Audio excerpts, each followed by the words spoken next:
Alright, ladies and gentlemen, welcome back after the short delay. My apologies indeed that we had to wait to get into game number 2, but alas, we are here. Orange Esports facing off against the one and only CycleTurk Esport, aka CTeS.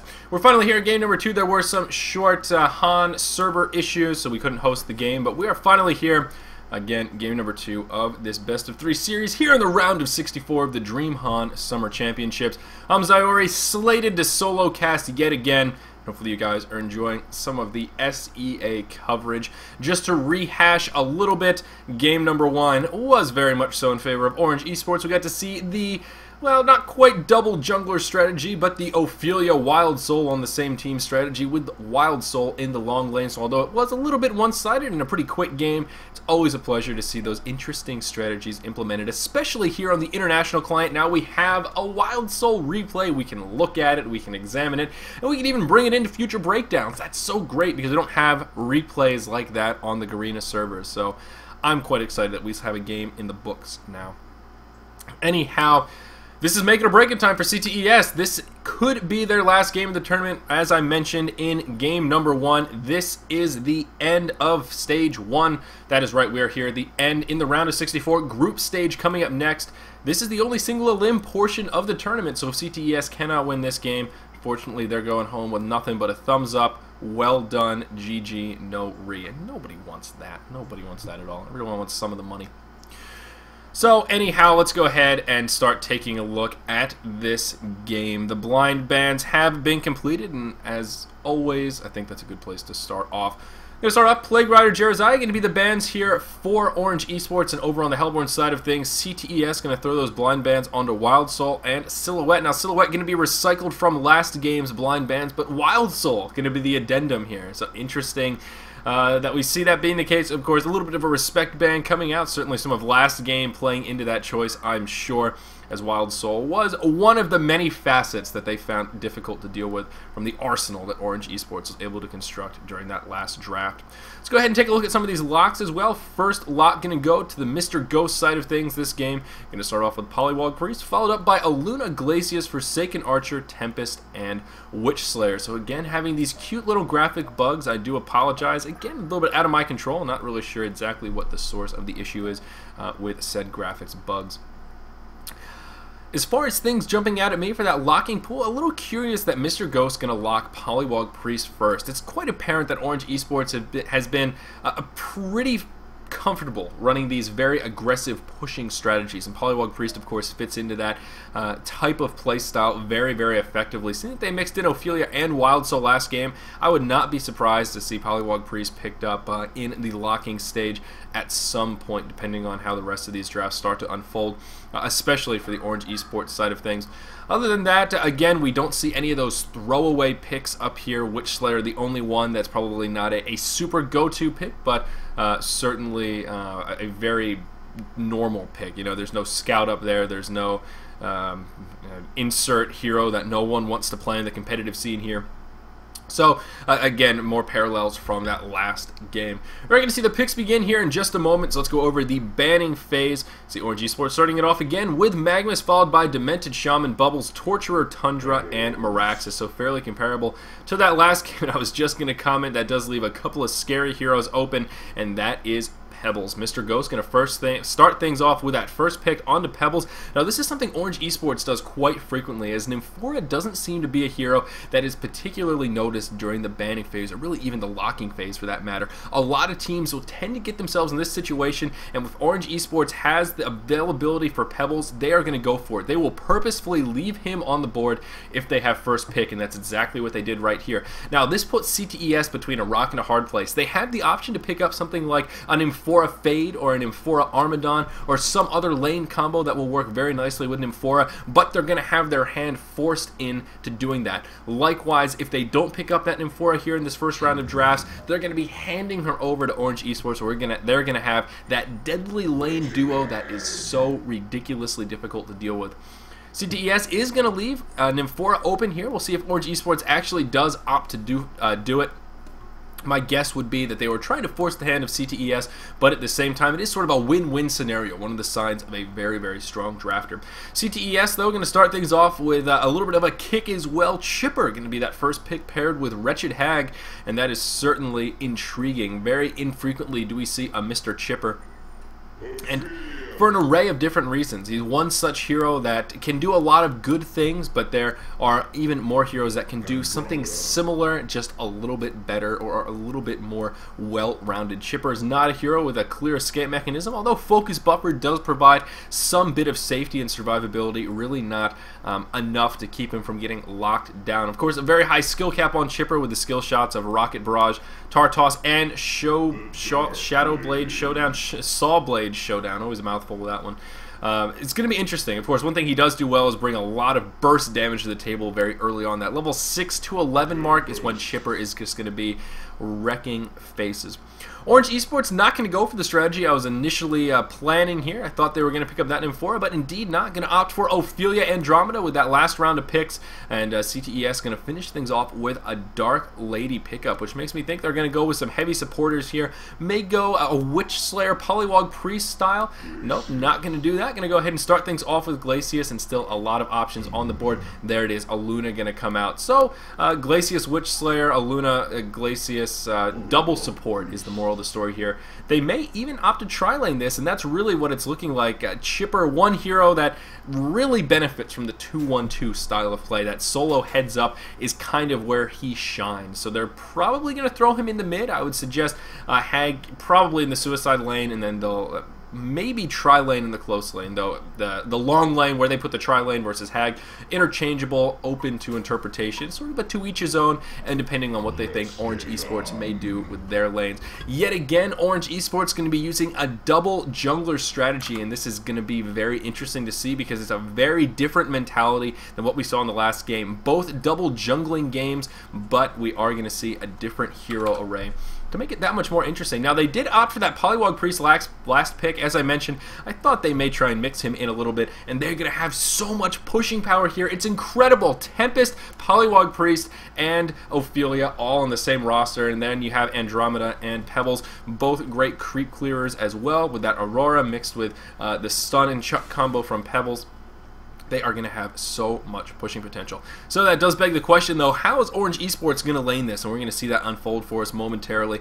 Looks like they are going to suicide Tempest, at least for now. Ophelia, of course, going to be the one in the jungle down in the bottom lane. It looks like it is going to be Pebbles, Andromeda, and in the mid, that will leave a space for Handle a Baby on that solo Polywog Priest. So pretty interesting lanes, though they do make a lot of sense from the Legion perspective. Suicide Tempest works for a plethora of reasons. One, because she can constantly deny creeps with that elemental.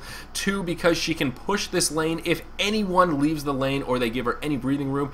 And three, well, she's not that bad at this. She doesn't have an escape mechanism, but she can farm very nicely with those elementals. And we'll see how she fares. Of course, it is going to be all about lane control, as it is always with these suicide lane heroes. So let's see what Tempest is up to. Going to get harassed back by Glacius a little bit. Looking for an opportunity to move up and block the spawn or the pull. I'm sure they do have the courier here scouting it out. Tempest knows she can't walk up there. I love what CTeS is doing right here. They have a trap set up at least. I don't think they recognize that the courier is here. Well, it actually did take a bit of damage. Uh-oh, the courier almost, well, not almost falling, but getting a little bit close. Shield going to be used. They're going to fly that bad boy towards home. So I like what both teams did there. Great plays on either side. CTeS looking for that opportunity to pick up an easy kill on Tempest to start things off. And likewise, ORGE Esports playing very heads up, scouting with that courier, and, well, making sure Tempest survives safe and sound. We're going to see Tempest deny a creep to start things off, head back to the well, and then move into the lane. So Tempest really not going to be able to do much up here. This is going to be pretty much a sacrifice lane. We're going to see Dark Lady pick up an exuberant amount of farm here, just because there's not much Tempest can do. If he pushes up too far, he's going to get engaged on, and I'm sure CTeS will capitalize on that. Aluna definitely not spending time in the lane here. She is going to be moving around, stacking in the jungle, kind of as we would expect. Don't want to take too much XP away from Dark Lady. Certainly not unnecessary experience that could be avoided. So I like that Aluna is not sitting in this tri lane right now, but that does mean Dark Lady is going to be farming very, very nicely, although, well, let's not say although, normally I would say, oh, that's so scary, they're going to have to adjust these lanes, but sacrificing this lane actually makes a good bit of sense here, because down in the bottom lane, Pebbles is getting a pretty much equivalent level of farm. Wretched Hag is pushed back so far, unable to do anything. Mr. Ghost on this Andromeda is doing an absolutely fantastic job keeping lane control in favor of this Legion team and allowing Pebbles to pick up some of that early farm. So the goal for Orange Esports here is to capitalize on that peak. Right around that time that I said Chipper is going to be peaking, we're going to see this Legion team really put a lot of pressure on at that point. Chipper in a little bit of trouble here, is going to go down, got that focus buffer on in the nick of time. Unfortunately, that does not absorb auto attacks. Handle a Baby going to be the one to pick up that Bloodlust Gold, and there it is. The mid lane going to go vastly in favor of the Legion team, bottom lane going to go in favor of the Legion team, and the top lane going to go in favor of the Hellborn side. Last I checked, 2 was greater than 1, and that means Orange Esports is off to the right, or off to a good start, off on the right foot, if one will. So again, their goal in this game is going to be to capitalize right around that time. Dark Lady's maybe halfway to the Rune Cleaver, maybe right when it's completed. That's going to be their window of opportunity. They're going to group up, they're going to pressure these towers before Dark Lady can do anything. If Dark Lady opts for the Rune Cleaver first, they're going to try and capitalize on that by pushing when Dark Lady is virtually useless, capitalizing on that kind of 5v4 scenario, saying, sure, Dark Lady's going to get farmed. By the time she's able to use that farm, we're already going to have all your outer towers, we're going to be pressuring your racks, and we're going to be damn aggressive. This Pebbles is going to be very scary out throughout this game, and this Chipper struggling so much in the mid lane, going to fall yet again. Very nicely done by Wang Wang, as well as Handle a Baby. Wang Wang in particular playing a very active Ophelia this game, sitting 0-0-2, only 3 minutes in. You can't really ask for much more from and Ophelia early on in a game like this. Down to the bottom lane here, we can see Wretched Hag get taken out. So not only is this bottom lane won, it has been decimated now, very much so in favor of Orange Esports Malaysia. Very nicely done right there. I mean, even though Hag is a great suicide laner, has that blink, Andromeda Pebbles is just a little bit too much burst damage for a squishy hero like Hag to deal with. Between the minus armor from Aurora and the bit of burst damage that Andromeda can put out on top of the easy combo that Pebbles can grab once that Comet stun is down, really not much Hag can do. I mean, she is forced all the way back. If we look at the XP per minute chart, Hag, Aluna, and Glacius are all bottom of the barrel, barely hovering around that 70 XP per minute mark. Down to the GPM chart as well, really not too different. Hag actually below static gold gain right now, sitting at about 53 GPM. That is really unfortunate to see. Glacius and Aluna kind of on par for what a tri-lane should be, but it seems that Dark Lady's farm just isn't quite up there high enough. Dark Lady should be having free farm right now, which means she shouldn't be missing singleton last hits at all. The only ones that she should be missing are those denied by Tempest, and that's going to be one deny, what is that, every 45 seconds or so? 35 seconds, that's what it is, pardon me. So that is sort of the difference between the disparity here. Pebbles with 25 creep kills and Dark Lady with 17, despite them both having creep kill, or free farm. That is one difference, one of the huge advantages of putting Tempest in that suicide lane, slowing down that Dark Lady ever so much. Of course, Pebbles getting that kill as well. Actually, he didn't get the kill, Andromeda got the kill, but Pebbles assisting in that kill is going to boost that gold a little bit as well. Yet again, Ophelia going to come into the mid lane here. This is exactly why Chipper is not picked up so frequently. They are just picking on him here. Handle a Baby going to pick up his 3rd kill of the game thanks to Wang Wang, sitting 3-0-0 now, only 5 minutes into the game number 2 of this best of 3 series. Polywog Priest is off to a hell of a start, sitting at 375 GPM. It really couldn't be much better. I think the warding here needs to be a lot better for the Hellborn side, although they do have a lot of wards down. It's unfortunate that they don't have them down in positions that can try and protect this Chipper. We see Carmo has thrown one down here, which will help when Ophelia comes from that Hellborn jungle. Unfortunately, when he comes from the bottom like that, though, there's not really much Chipper can do about it. He sees the tongue time. By the time he recognizes Ophelia's in his face with a Minotaur, a Catman champion, what have you, he's going to be in a little bit of trouble. See the tower in the mid lane taking a lot of early pressure here. Polywog Priest already hitting level 6. He's going to be able to throw the wards down. Luna going to port in to try and do some harassment, but it doesn't look like they're going to be able to clear the creeps fast enough, and this tower is destined to fall. Is the deny going to come out? Indeed not. Handle a Baby going to be the one to pick up the last hit on that tower. Very, very early tower kill right there. And I think it is safe to say this Chipper got annihilated in the mid lane. Not only to a fault of his own, just having that Ophelia be so active, there's just nothing Chipper can do. He has no escape mechanism. I hate to sound like a broken record, but that is the problem with that hero. There was actually a thread on the forums not that long ago. I think Mega Beaver, maybe about a month ago, talking about Chipper. Why don't we see him picked up? And it was all these pages of people debating about why Chipper isn't picked up. And I wish I could just post the link to this VOD in that thread and just be like, yep, this is why. And that's why it's sort of fresh in my mind is, oh yeah, Chipper, I kind of know what he's all about. So very unfortunate indeed. All the while though, Pebbles, man, he has just absolute free farm down here, sitting 42 and 23 at the 630 mark. XXF, I mean, I would be surprised to see he's missed a single last hit. Maybe when he was trying to kill Wretched Hag with Andromeda, may have been a time when he missed a couple of last hits here or there, but I mean, his farm has just been phenomenal this game. Oh gosh, pardon me, that was an awkward little sneeze, pseudo hiccup there. But 400 GPM just from kind of static farm here. Only an assist, no hero kills. Very, very impressive. XXF showing us why he is a world-class player. Looks like this tier 2 tower or tier 1 tower gonna fall down here in the bottom lane. I was thinking the second tower of the game gonna fall, the tier 1 down here in the bottom. We're gonna see Chipper with a haste rune run straight through the pack. He's gonna get stunned. He's gonna get comboed down. I don't know what you were thinking there, Chipper. Somebody call the Klingons because wow, he is dead. I don't know what was going on with that one. I guess he figured haste will keep me alive. Unfortunately, there's not an abundance of slows here, but an abundance of stuns. Wretched Hag going to fall into a similar category. Way going to overcommit, and he's going to fall very easily in a 4v1 scenario. ORGE Esports, man, they're just going to keep pushing. No reason to back up here. And this tier 2 tower now in the bottom lane going to take a hell of a lot of pressure. And uh-oh, this game looking strikingly similar to game number 2 from the series yesterday, where we saw that 8-minute concede. Literally game 2 yesterday, ORGE Esports opposition said, yeah, it's over, GG. 3 of their members left. 1 of them stuck around to the 15-minute mark to actually pass the concede vote. It was that much of a demolishing game. In this game, pretty close. It's a demolition, about a 10k gold advantage here, 8 minutes in. I'm not really sure what this Hellborn team could do to try and turn this around. Pebbles with an 8-minute portal key. He's got Steam Boots and a Blood Chalice already. That is one of the fastest Pebbles portal keys I have ever seen, especially for one that didn't get Bloodlust nor an abundance of early kills. Again, he's only 1-0-1. I don't want to underemphasize how well he's been farming, how many last hits he's truly made, and how few he's actually missed. Of course, those 2 tower kills helping quite a bit as well, but poor Wretched Hag. I mean, this is the point where it's just like, yeah, I'm just going to leave before I break my keyboard in half. I mean, he's level 4, nothing he can do. If Pebbles gets sight of him, he's going to go down. Chipper going to fall in the mid lane here. He is going to get the Shadow Blade Showdown off. Unfortunately, it's not going to do much damage. Going to tickle Andromeda a little bit, but she's going to be just fine. We do see some action here as Pebbles mans up a bit onto a Luna.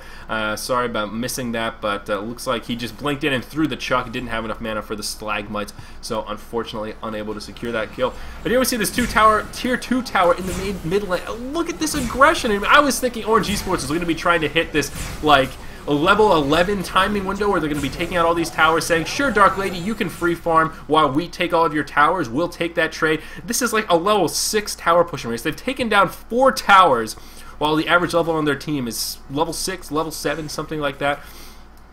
Absolutely incredible. I mean, Dark Lady's farm, although it's been good, don't get me wrong, it doesn't matter. She's sitting with Steam Boots, a Ring of the Teacher, and about 1k in the bank. Even if he gets a Rune Cleaver, what's he going to do? There's just no way Dark Lady's going to be able to farm fast enough to deal with this hyper-aggressive pushing strategy. Right now, ORGE Esports is executing to a T. You know, one of the things about this team that really continually shows me that ORGE Esports is absolutely a world-class team is because they do stuff like this. It's not just that, oh, this is a one-sided game, they're winning. Yeah, Trademark Esports is doing the same thing in their early games. Yeah, that's great. That's because Trademark Esports is a world-class team as well. Fnatic Raid Call, all of the other highly seeded teams that are absolutely demolishing in these early rounds. ORGE Esports, what I like about this is that they have these interesting strategies. They say, okay, you pick Dark Lady, we're going to go hyper-pushing. They're using double junglers in consistent games, suiciding Tempest and Wild Soul. They are just demolishing their opponents with strategies that we have otherwise not heard of.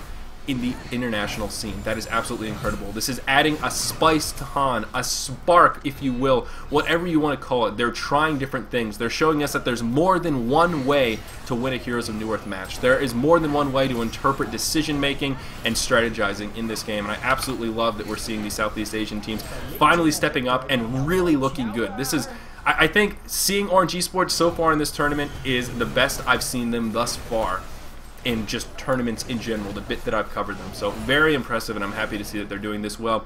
Of course, on this channel, the DreamHoN SEA channel, we will be covering all three of the SEA teams. These first 2 days have been doing ORGE Esports, but we do have plans to cover both Impunity and MUFC as well as the tournament continues. I believe, well, they all should be making it through the group stage. Throughout that little speech right there, though, we did see the demolition continue, now sitting 14-0. I mean, ORGE Esports looking like they're going to have a perfect game here for game number 2 in this BO3 series. It's pretty much over at this point, 11.5 minutes in. I hate to say it, but there is just no way. This is the biggest lead I've ever seen this early on in a competitive environment. 11.5 minutes, 15-0, all of the outer towers are dead, a 20k gold advantage. It's ridiculous. It's ridiculous. The other team can't even concede yet, and it's clearly over.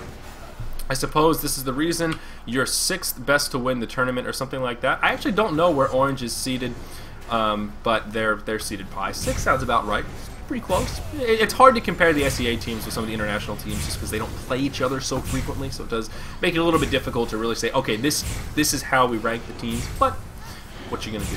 What you gonna do? Focus Buffer gonna come out on the Dark Lady. Looks like we may have some more action coming here. CTeS looking like they want to pose a defense. The T3 tower is gonna fall. The rack's gonna be exposed. The wards just continuing to do damage here. ORGE Esports doesn't even have to fight. They don't have to overcommit. They can just sit back and let the wards keep chipping away. Polywog Priest is going to go ahead and take out Chipper. Pebble's going to come in. The stun actually going to miss by the time the Slagmite gets there. His target's already dead. Dark Lady going to be able to scoot back into the well. Unfortunately, not going to... Well, I guess fortunately. I shouldn't say unfortunately. Unfortunate for ORGE Esports, though. This game seems pretty fortunate here. Looking at 13-minute barracks down. And I have a feeling they're just going to rotate here to the mid lane, where they have a wave of creeps already knocking at the door of this tier 3 tower in the mid. I have a feeling they're just going to head over that way. 2 minutes remaining, and that's when I'm quite confident we will see that vote to concede come out. No lie. Cannot concede indeed. ORGE Esports, man, very impressive with these pre-15-minute concedes, it would seem. CTeS being slightly better sports about it than our trademark Q Sports team from yesterday. They are going to at least see it through and not just leave the game, but really not much they can do. I mean, it was just complete demolition. Again, after seeing game 1, it just seems they weren't prepared to deal with this level of push. I mean, Polywog Priest can be difficult to deal with just because there's no anti-wards. You always have to kill the wards. That typical anti-pushing strats, or, you know, the creep-clearing heroes that we talk about aren't particularly good against Polywog Priest. You see Hag getting taken out again, unfortunately. So not much they can do, but they still, I mean, Ophelia and Tempest are adding to this pushing power. There's just no creep clear potential for this Hellborn side. I mean, yeah, they have Hag, yeah, they have a Luna, but it doesn't even matter. They just needed to win this laning phase a little bit more. They needed to not go all in on Dark Lady. For some of you at home that may have asked yourselves at one point or another, how do we counter Dark Lady? In a game where Dark Lady's free farming, what can we do? How can we draft around hard carries against teams that are hell-bent on bringing in a Mage Main or a Dark Lady or someone like that? Here's a perfect example. Go 2 junglers. Go an insane pushing strategy. Go a hyper-aggressive lineup and just be unrelenting with your attacks. Take out all 3 barracks before they can concede. That is certainly one way to shut down Dark Lady. I'm telling you about that graph. It comes up a lot. That graph of if we were to look at the different hero classifications and when they peak throughout matches, this is the ticket, man. Take out Dark Lady before she peaks. She is far from peaking right now. Sitting only level 7. This is when Dark Lady's still weak sauce. If you can win the game before she hits level 10, you're in good shape. You're in good shape. Polywog Priest is going to blink forward and try and port out. Going to bait them out of the well. Andromeda going to pull a swap. Unfortunately, they don't get a kill. Tempest going to come in here. Big Tempest ulti as Pebbles comes in. Does a hell of a lot of damage. Unfortunately, Pebbles is going to fall. Although the concede vote was passed. No? Yes? No? Was that a concede vote I saw? No, it was not. So Pebbles going to go down. Very unfortunate indeed. I don't know, why didn't the kill show up here? Why did it... I don't understand. That's why I was just like, wait, did they concede? It was still 24-0, but he's dead. I guess my... Having Han graphical overlay issues just across the board. I don't know what exactly the deal is, but we're at that 15-minute mark. So the GG well players are coming out. The team's chatting a little bit. CTeS obviously respecting ORGE Esports quite a bit. As I mentioned in the lobby before these games, they were very, very positive, sending smileys, just talking about, yeah, we're going to be going up against ORGE Esports. We'll see how this goes. You know, a great attitude to have coming into an event like this. You know, in the double elimination portion, we started in the round of 512. We are now in the round of 64, and after today, there will only be 32 teams remaining in this tournament. That's a lot of teams that have been eliminated from this open event thus far. So, as I said before, not surprising to see some domination in the early rounds like this. 35k gold advantage right around that 15-minute mark. Although Hellborn team not conceding quite yet.